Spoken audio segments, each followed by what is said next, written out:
Intersubjectivity is the condition of man, a subject among other subjects, in which they share awareness and understanding of one another. This is made possible by awareness of oneself and one's surroundings. Mabuhay. This is Owen. This lesson on intersubjectivity is grounded on the philosophical thought of Martin Buber. Martin Buber, a Jewish philosopher, in his 1923 philosophical writings entitled I and Thou Ich and Du, illustrates that intersubjectivity is authentic human existence manifested in genuine dialogue with each other, with the world, and even with God. His philosophy on I and Thou was influenced by his experience as survivor of Nazis' concentration camp and of the industrialization of his time. According to Martin Buber, the advent of industrialization and the expansion of big cities have dehumanized modern man by turning him from subjects into objects through the instrumentality of the machine. The machines that were created to help people in their work are no longer tools or an extension of a person's arm. Instead, people have turned into the machine's extensions, doing their bidding. The way a person regards a machine as an item is also how he or she treats another human being. Buber introduces his I-Thou philosophical theory in order to fundamentally depart from these dominant viewpoints and build an ethical principle on human relationship based on the dignity of the human person. It is one of contemporary philosophies on intersubjectivity that examined at the psychology of the human person in the context of two different connections, the I-It and the I-Thou. For better understanding of intersubjectivity in the lens of Martin Buber's I-Thou philosophy, let us utilize the following questions to facilitate understanding of the main concepts of I-Thou as philosophy on intersubjectivity. 1. How does the I-It mode operate? 2. What is the I-Thou relation? 3. How is the absolute Thou significant in I-Thou relation? 4. How significant is the authentic relation in this technological era? Answering the questions will gauge the extent of your understanding of the lesson. I and Thou by Martin Buber is a philosophy of personal dialogue that describes how personal dialogue can define the nature of reality. Buber's central theme is that human existence can be defined by how we interact with one another, with the world, and with God. Human beings, according to Buber, can have two attitudes toward the world, I-It, and I-Thou. With that, let us first talk about the I-It so as to have a relative degree of comparison with I-Thou, thereby having clear knowledge of the I-Thou. Modern man almost exclusively operates in the first mode, which Buber refers to as experience or the mode of I-It. Through this mode the human person gathers information about the world, analyzes, categorizes, and theorizes about it. This means that, in terms of experiencing, no real relationship occurs because the I is acting more as an observer while its object, the It, is more of a receiver of the I's interpretation. The It is seen as something that can be used, understood, or put to use. Therefore, there is a separation between the experiencing I and the experienced It, with the former acting as the subject and the latter as a passive object, a mere recipient of the act. Since there is no relationship that occurs in experience, the I lacks authenticity because it is not socially developing or growing, perhaps only learning about the object. Accordingly, for Buber, relationship is not possible unless the I meets the other I, that is, another subject of experience. An experience can only occur after an IL encounter. The idea of I-It developed from the keen observation of Buber to the impact of industrialization to human relation. Looking at the main problem of human society of his time, Buber claims that the problem of modern life is based on the mode of the I-It relation. Modern human relationships are mostly based on others, viewing another human being as an It rather than a Thou, and treating everyone as a means to an end. As a result, the human being becomes alienated in this It world. According to him, most modern humans experience existential anguish, worries of meaninglessness, and a sense of impending doom as a result of a strict reliance on experience to the exclusion of an encounter, or on the attitude of relating with things I-It, rather than relating with persons I-Thou. With this situation, Buber's solution to modern man's woes is to emphasize the value of encounter based on relation to thou rather than experience of it. Buber goes on to argue that there is something more lasting and fulfilling when human beings encounter each other in an I-thou relationship. Having discussed about the I-it, we are now ready to talk about the second mode, the I-thou. In the other mode of existence, which Buber refers to as the encounter or the mode of the thou, the I and the other engage in a sincere interaction as willing participants.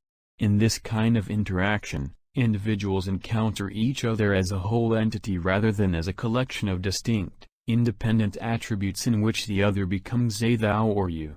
For Buber, treating the other as a you, rather than an it is made possible by love, because in love, subjects do not perceive each other as objects but as subjects. For Buber, love is more than just a mental or psychological state between lovers, it is a genuine relationship between loving beings. As a result, love, according to Buber, is an thou relationship in which both subjects share a sense of caring, respect, commitment, and responsibility. In this relationship, all living beings meet each other as having a unity of being and engage in a dialogue involving the entirety of each other's being. It is a direct interpersonal relationship that is not mediated by any intervening system of ideas, that is, no thought object stands between L and thou. Thus, the thou is not a means to an end, and the I, through its relationship with the thou, receives a more complete authentic existence. The more I and thou share their reality, the more complete it becomes. Considering the worsening situation of human relation brought by modernization, Buber's solution to modern man's woes is to emphasize the value of encounter based on relation to thou, rather than experience of it. Buber goes on to argue that there is something more lasting and fulfilling when human beings encounter each other in an I-thou relationship. Another significant idea that Buber emphasizes in his I-thou is about the significant role of the absolute thou in the I-thou relation. This is the focus of our next discussion. According to Buber, the thou could also bring an absolute relation, an encounter with an absolute thou, God.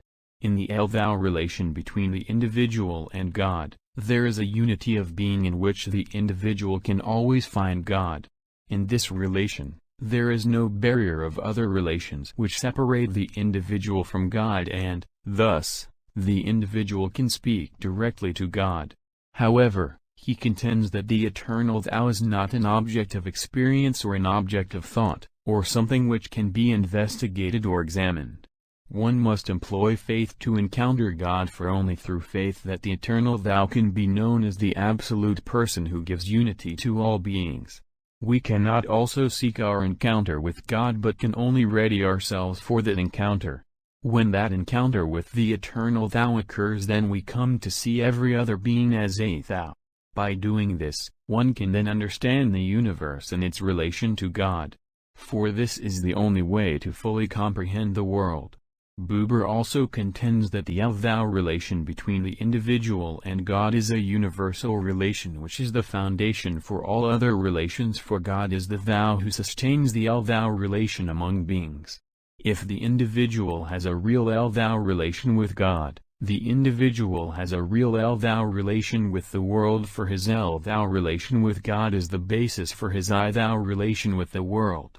Filled with loving responsibility, given the ability to say thou to the world, man is no longer alienated, and does not worry about the meaninglessness of life but find himself fulfilled and complete in that relation. Our next discussion talks about the translation of the I-thou as a philosophy of intersubjectivity into an authentic dialogue or encounter. Through authentic relation to others, Buber's thou mode of relationship has shown us a clearer path to genuine living. By valuing others, we provide a reason for them to value us. Authenticity, then, is found in reciprocal intersubjective relationships in which we recognize each other as humans despite our differences. The others are not means, tools, or instruments for my whims, but rather a life companion, a friend to rely on, and a person worthy of living with. Life is best lived when others are present to encourage me when I feel like giving up, to challenge me so that I can bring out the best in myself, to remind me when I forget to act morally, or simply to sit beside me while listening to me in my loneliest moment. However, my life will be more authentic if I demonstrate those things to others. In this technological era, when people are more engrossed in their gadgets, more superficial in their interactions with one another, and more individualistic in doing things solely for themselves, an authentic I-thou mode of human relationship is more important than ever. People spend more time touching their gadgets than having authentic dialogue. There is no substitute for a genuine encounter with a real person in order to develop a sense of care, respect, and commitment built through I-thou relationship. Furthermore, Buber's I-thou did not only deepen our respect and value for one another as humans, but it also connected us to God, whom we had always set aside in our lives. Buber makes it clear that the I-thou relationship is a divine encounter with God as well as a human encounter. As a Jew, Buber saw and understood love as more than just a human emotion, but as a gift from God with the goal of establishing bond with others. It is not what our others require, but what we both require in order to live life to the fullest. When living life to the fullest, one meets not only other people but also God. In doing so, one cannot live his or her life authentically without God. This is a challenge to today's values that are geared towards love for oneself. Facebook or any social networking website has given us free access on how people look in their selfies, what food they have eaten, what place they have visited, who their friends are, and what they think about an issue. These are all expressions of self-love looking for recognition. This desire for others' recognition will quickly result in psychological dependency on what others say. Buber makes it clear that the emphasis should be on mutual relationships rather than individual needs for social recognition. Individuals in the I-thou relationship give recognition spontaneously as a result of love, not because someone asks for it. In summary, the following are the main ideas of this lesson. 1. The I-it mode operates in the way that the I is acting more as an observer while its object, the it, is more of a receiver of the I's interpretation. Therefore, there is a separation between the experiencing I and the experienced it, with the former acting as the subject and the latter as a passive object, a mere recipient of the act. 2. The I-thou mode or the encounter is an interaction in which the I and the other engage in a sincere interaction as willing participants.